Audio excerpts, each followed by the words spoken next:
नमो अरिहंताणं नमो सिद्धाणं नमो आयरीयाणं नमो अध्यायाणं नमो लोय सव्यसाहूनं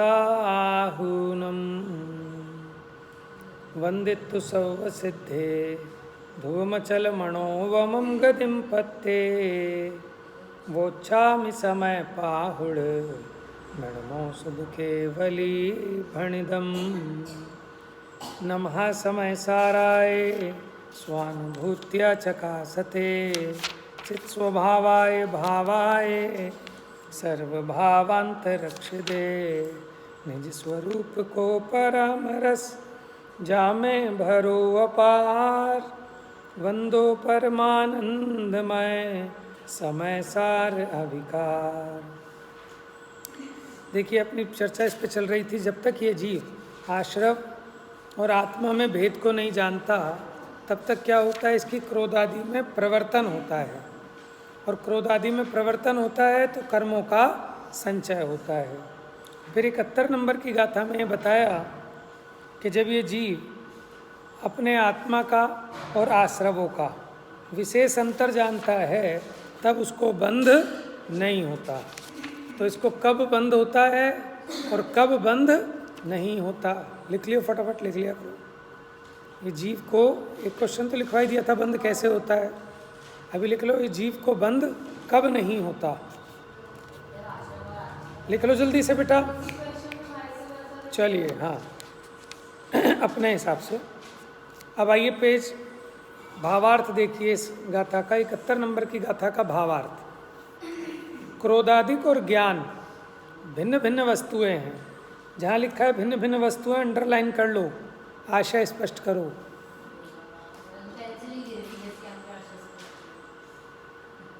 आपको स्पष्ट करना है कि क्रोधादिक और ज्ञान भिन्न भिन्न वस्तुएं कैसे हैं। ऊपर आ गया था ना कि स्व का भवन वह स्वभाव है, ये फिल इन द ब्लैंक्स बन सकता है, ठीक है। स्व का डैश स्वभाव है अथवा डैश का डैश वह स्वभाव है। समझ गए, बाद में नहीं रिवाइज कराऊंगा, फिर लिख लो, याद रहेगा तुम्हें तब तक पेपर तक। ये तो नेक्स्ट पेपर में आएगा, कर्ता कर्म अधिकार है। लिखो, स्व का भवन वह स्वभाव है। तो इसमें आपको बताना पड़ेगा कि ज्ञान का होना परिणमना सो आत्मा है, क्रोधादिक नहीं। क्रोधादिक का होना परिणमना सो क्रोधादिक है, आत्मा नहीं। इसलिए क्रोध और ज्ञान भिन्न भिन्न वस्तुएं हैं। अब उनको एक मान रहा था, ये अज्ञान था। जब उनमें भेद जान लेता है तो ये अज्ञान का नाश हो गया, और अज्ञान के नाश होने पर बंध का नाश हो जाता है। कल एक प्रश्न और बताया था ना ज्ञान मात्र से ही बंध का निरोध कैसे सिद्ध होता है।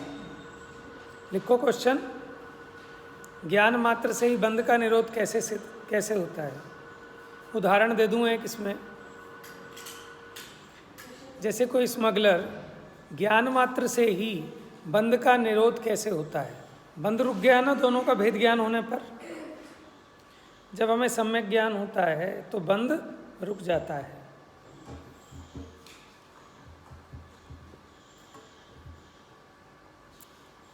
तो बंद क्यों हो रहा था जैसे जब भी ये परवस्तु को अपने रूप मानता है तब ये उससे बंधता है। देखो, जैसे आपने ऐसी फिल्मी कहानियाँ बहुत देखी होंगी कि किसी सेठ का बच्चा, ठीक है, किडनैपर ने किडनैप कर लिया और वो कहता है 1 लाख रुपए लेके आना काली पहाड़ी के पीछे, तभी इस बच्चे को छोड़ूंगा, नहीं तो हम इसे गोली मार देंगे। वो 1 लाख रुपए लेके जा रहा है। क्यों जा रहा है? क्योंकि वो अपने पुत्र के मोह के बंधन में बंधा है, ठीक है। लेकिन अब उसे पुलिस ने आके बता दिया कि सेठ करोड़ीमल जी, ये जो पुत्र है ना वो आपका असली पुत्र नहीं है। आपका असली पुत्र तो वो है कि जो डाकू का बेटा है, उसने चेंज कर दिया था बचपन में दोनों को। समझ रहे हो आप? तो जब उसको ये पता लगता है कि ये पुत्र मेरा पुत्र नहीं है जिसे मैं मेरा पुत्र माने बैठा था। अब वो 1,00,000 रुपए लेके जाएगा क्या काली पहाड़ी के पीछे? नहीं जाएगा ना, डाकुओं के बीच में, वहाँ चंबल घाटी में। क्यों? कि अब उसे सम्यक ज्ञान हो गया, अपने और पराये का भेद विज्ञान हो गया। तो अब वो पुत्र के मोह का बंधन भी छूट गया, सारी आपदाएं उसकी नष्ट हो गई। उसी प्रकार ये जीव अपने में और पर पदार्थों में भिन्नता न जानने के कारण दो पूरा उदाहरण लिख लिया उसने। एग्जाम्पल लिख रही हो? क्या लिख रही हो? अच्छा, मैंने सोचा ऐसे पूरे उदाहरण मत लिखा करो। जैसे तुमने शुरू में बंदर का उदाहरण, तोते का उदाहरण, क्लास में तो बस इशारा लिख लो सिर्फ। और बंदर के उदाहरण में सबने गलत किया है। उसमें सिद्धांत ये पुष्ट करना था कि अपनी अज्ञानता से बंधा है, उसे ज्ञान हो जाए कि भैया मुट्ठी खोलने पे छूट जाऊंगा, वहाँ ये सिद्ध करना था। सबने कहा वो लालची है, वो लोभी है, वो तो बात ठीक है, लेकिन हमें तो ये बताना था अज्ञान के कारण बंधा है। और ये सब उदाहरण तो बता ही दिए ना पहले। अब अगर उसके अज्ञान का नाश हो जाए स्टोरी क्या देनी है? बच्चों के होते हैं ना, कौवे की कहानी लिखो, ऐसे मैं दूंगा आपको बंदर की कहानी लिखो। हाँ, क्यों दुखी हो रहे हो बेटा? क्या हुआ? हो गई? जब मन नहीं होता तो ऐसे ही होता है।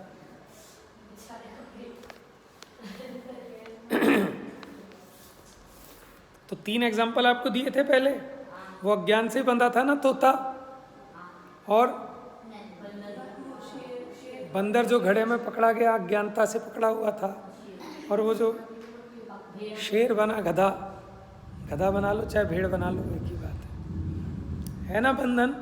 और जब उसको ज्ञान हुआ तो उसका बंधन छूट गया कि नहीं छूट गया? तोते का बंधन भी छूट गया, उड़ने लगा, बंदर भी छूट गया। चलिए आगे। गाथा नंबर 72, 73 मोस्ट इम्पोर्टेंट है। 72, 73, 75।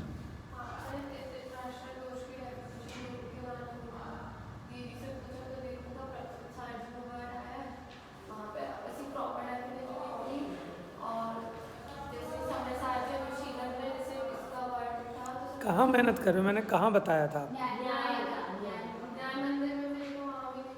ऐसा हो नहीं सकता। वैसे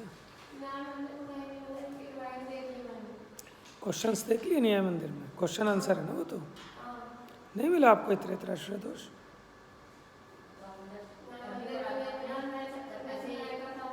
देखो सिंपल सी बात, किसी एक वस्तु का दूसरी वस्तु के आश्रित होना और उस दूसरी वस्तु का उसी पहली वस्तु के आश्रित होना, ये इतरेतर आश्रय दोष है। अब आपको जो है ना, अगर नहीं मिली है उसकी लीगल लैंग्वेज, आपने जैन सिद्धांत प्रवेशिका में भी नहीं है, नहीं है।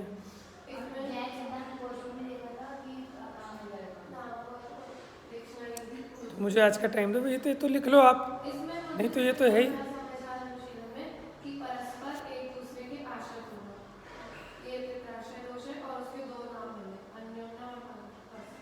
अन्योन्य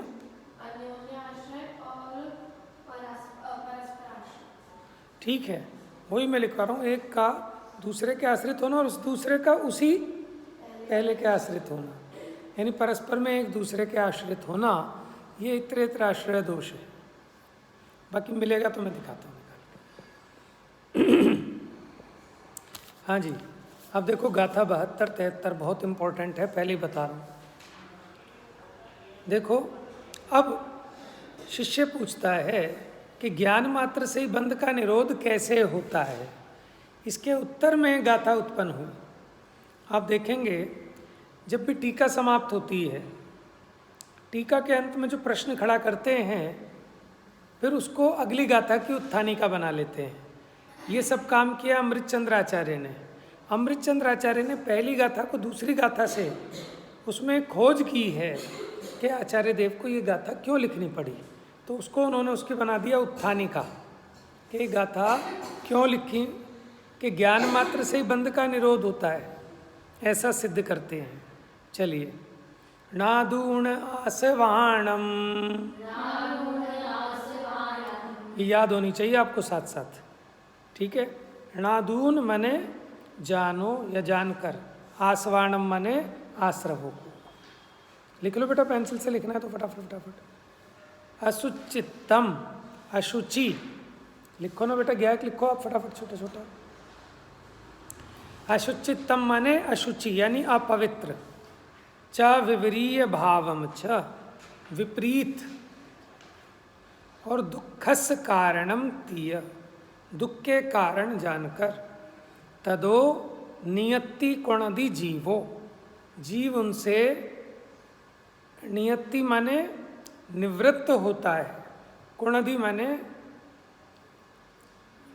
नियति माने निर्वर्तन, कोणदि माने करता है। तो क्या सामान्य अर्थ हुआ इसका कि जीव आश्रवों को अशुचि, विपरीत और दुख के कारण जानकर उनसे निवर्तन करता है, माने उनसे छूटता है। जगत में भी जो चीज़ आपको दुख रूप लगती है ना, तब आप उससे छूटते हैं। जैसे आपका कोई फास्ट फ्रेंड हो, ठीक है, लेकिन आप उससे कब उसका बंधन तोड़ देते हैं, जब आपको लगता है ये तो बेवकूफ़ है, ये तो दुख का कारण है, ना पढ़ता है ना मुझे पढ़ने देता है, ठीक है, डिस्टर्ब करता रहता है। तो आप क्या करते हैं कि उससे किनारा कर लेते हैं। उसी प्रकार जब ये जीव को आश्रवों का स्वरूप समझ में आता है कि आश्रव कैसे हैं, आश्रव दुख कार घनेरे, बुद्धिवंत तिन्हें निरवे। कोई भी ऐसी चीज़ आपने खाई शौक शौक में, लेकिन आपके बहुत पेट में दर्द हो गया, तो आप क्या करते हैं कि आप फिर अब उसका सेवन नहीं करते, क्योंकि आपको समझ में आ गया खतरनाक चीज़ है, इसको खाने पर मेरे सिर में, मेरे पेट में दर्द हो जाता है। क्या खाया था, सोच लेना दिमाग से, ठीक है। नादूण आसवाणम, असुचितम च विवरीय भावम च, दुःखस्य कारणम तीय, तदो नियति कोणदि जीवो। अर्थ समझ में आ गया। नादून का मतलब क्या है, जानकर। नियति माने निर्वृत्त होना, है ना। अशुचिपना विपरीतता, ये आश्रवों का जान के अरु दुख कारण,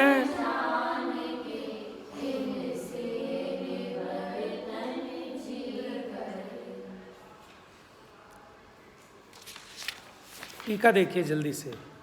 जल में शैवाल है सो मैल है। आपने जल देखा है ना, जल में काई उत्पन्न हो जाती है। कैसी काई उत्पन्न हो जाती है, वो जल ना चिकना चिकना हो जाएगा और आपको दिखाई भी देती है ऊपर से ग्रीन कलर की। तो वो क्या है, जल है या मैल है, मैल है। जल में ही उत्पन्न हुआ है, लेकिन वो जल नहीं है, वो मल है, मैल है। उस शैवाल की भांति, क्या बोलते हैं उसको, फंगाई बोलते हैं, एल्गी, एल्गी,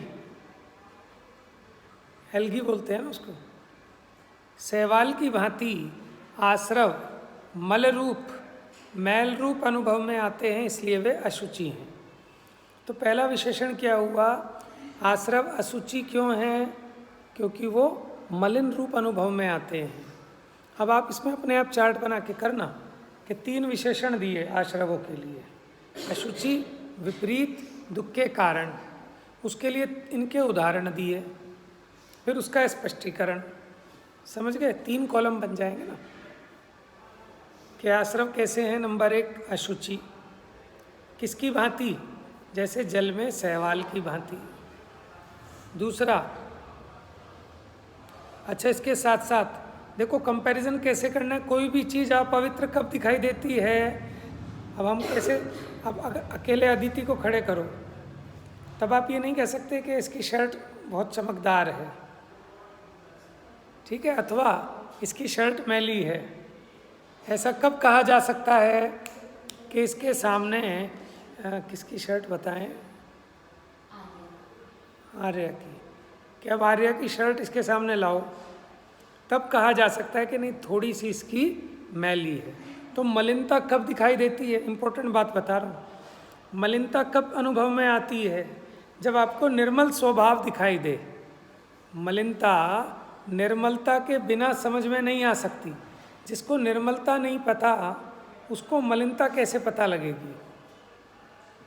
ये लिख लो कहीं, बहुत इंपॉर्टेंट पॉइंट है, इसकी व्याख्या हो सकती है कि जिसको निर्मल का ज्ञान नहीं उसको मलिनता का भी ज्ञान नहीं होता। निर्मलता के ज्ञान बिना मलिनता भी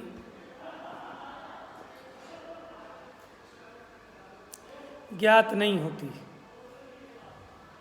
अगला पॉइंट लिखो, पूरे के ज्ञान बिना अधूरे का ज्ञान भी नहीं होता। पूरे के ज्ञान बिना अधूरे का ज्ञान नहीं होता। स्पष्ट कर सकते हो?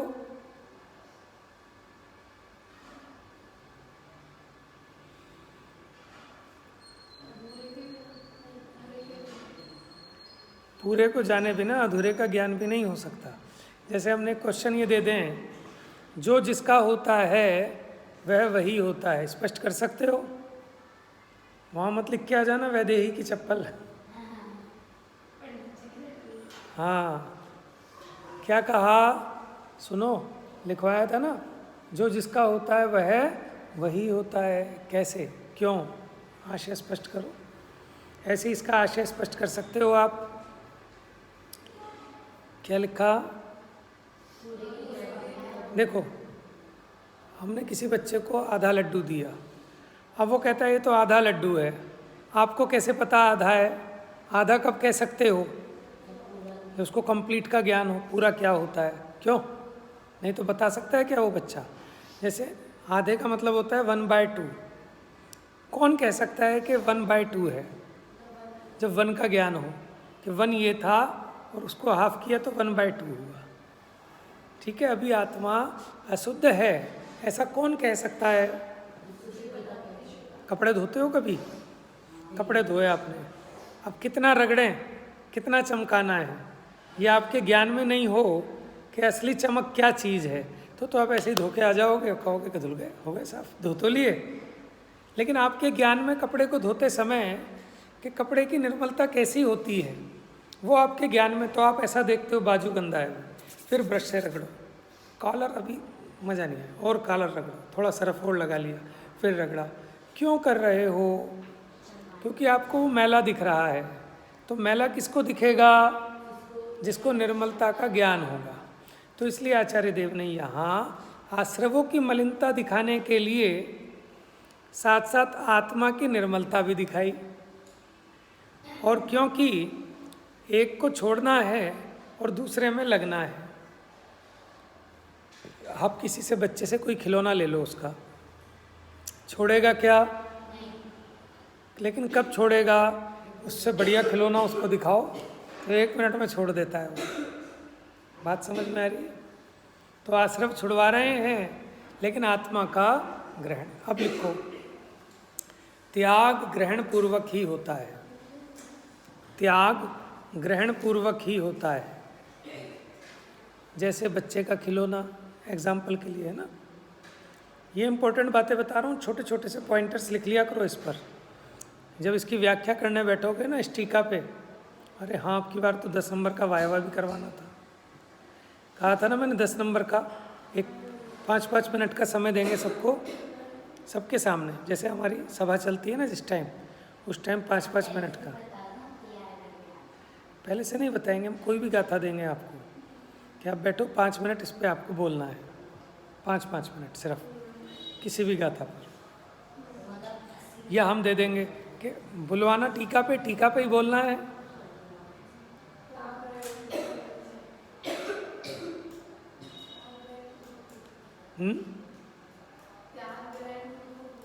हाँ, त्याग ग्रहण पूर्वक ही होता है, जैसे बच्चे का खिलौना। ये इस टीका के लिए बता रहा हूँ, 71 नंबर की गाथा की, ये 72 नंबर गाथा की टीका है। अब ये कह रहे हैं आश्रम मलिन है, अशुचि हैं, और भगवान आत्मा तो, ठीक है, इसको कंपैरिजन करा रहे हैं, भगवान आत्मा तो सदा ही अति निर्मल चैतन्य मात्र स्वभाव रूप से ज्ञायक है। क्योंकि आप दोनों के लक्षण न्यारे न्यारे जानोगे तभी तो आप पहचानोगे कि किसको छोड़ना है और किसको अंगीकार करना है। तो वो भगवान आत्मा, भगवान का मतलब लिखो,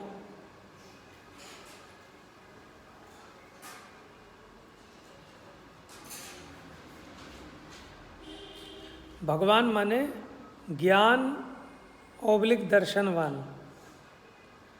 भग का मतलब ज्ञान और दर्शन है, तो भगवान माने ज्ञानवान दर्शनवान। तो ये भगवान आत्मा सदा ही अति निर्मल चैतन्य मात्र स्वभाव रूप से ज्ञायक है, इसलिए अत्यंत शुचि है, पवित्र है। तो क्या हो गया, आश्रव अशुचि और ये आत्मा शुचि पवित्र। आश्रवों के जड़ स्वभाव होने से वे दूसरे के द्वारा जानने योग्य हैं। दूसरा क्या बता रहे हैं, विपरीय भावम, यानी विपरीत भाव वाले हैं। अब देखो, आप किसी चीज़ को उल्टा कब कह सकते हो कि ये तो उल्टा है? जब आपको सुलटे का पता हो तभी तो आप कह सकते हो ये उल्टा है। तो यहाँ कह रहे हैं आश्रव विपरीत हैं, तो विपरीत कैसे कहोगे, किसको, किसके विपरीत हैं? अपने आत्मा के स्वभाव के विपरीत हैं। समझ में आया? ये इम्पोर्टेंट बात है। देखो, बहुत इम्पोर्टेंट गाथा आपको बता रहा हूँ, ये 72 बहुत फेमस है, सब जगह विद्वान लोग ये गाथा जरूर लेते हैं। ठीक है, कर्ता कर्म अधिकार की ये गाथा बहुत फेमस है। इसलिए क्या हो गया, इमरजेंसी एम्बुलेंस, बता इमरजेंसी है तो जाना है घर, 7 तो बजे के चल रहे हैं बस। देखो, आश्रवों के जड़ स्वभाव होने से वे दूसरे के द्वारा जानने योग्य हैं। देखो, जो जड़ है ना, वो जानते नहीं हैं लेकिन जानने में आते हैं।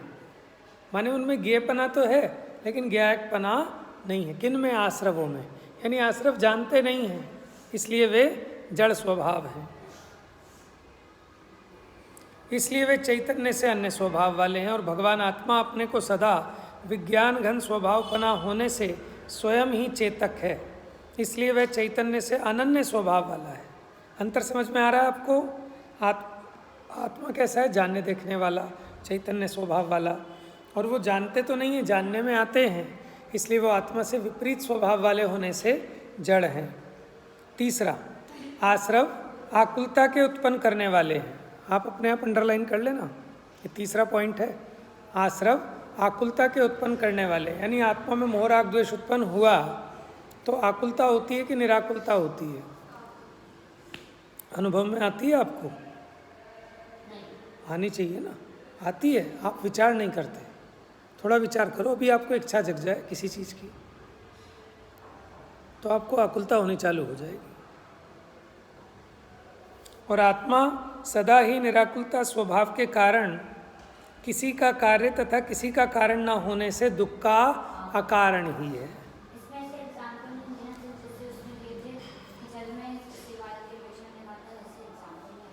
हाँ हाँ हाँ, आगे गाथा आएगी 73 में है शायद। मृगी के वेग की भांति घटते बढ़ते अनित्य अध्रुव अशरण, अगली गाथा में आएंगे विशेषण। कोई नहीं, आप बना लेना एग्जाम्पल।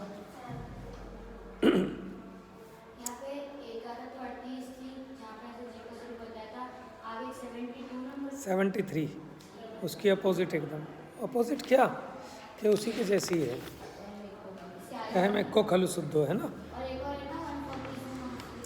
वो 19वीं गाथा की अपोजिट है, 75 नंबर की गाथा 75। चलिए देखिए, तो ये तो दुख का कारण है और भगवान आत्मा दुख का अकारण है। इस प्रकार विशेष अंतर को देखकर, दोनों में अंतर देखा ना, प्रकरण जो चल रहा था कि दोनों के विशेष अंतर को नहीं जानता, तो इस गाथा में दोनों का विशेष अंतर दिखाया। तो आत्मा आश्रव और आत्मा का भेद जानता है उसी समय क्रोधादि आश्रवों से निवृत्त हो जाता है। जगत में भी हमें जो चीज़ बुरी लगती है हम उसमें नहीं लगते, हम उससे बचते हैं, क्योंकि जो उनसे निवृत्त नहीं है उसे आत्मा और आश्रव के पारमार्थिक भेद ज्ञान की सिद्धि ही नहीं हुई। इसलिए क्रोधादिक आश्रवों से निवृत्ति के साथ जो अविनाभावी है, ऐसे ज्ञान मात्र से ही अज्ञान जन्य पौद्गलिक कर्म का बंध का निरोध सिद्ध होता है। इसके बाद जो अगला पैराग्राफ है बहुत इंपॉर्टेंट है, वो कर लेंगे। जा वाणी के ज्ञान से सूझे लोकालो, सो वाणी मस्तक नमो सदा देत हूँ।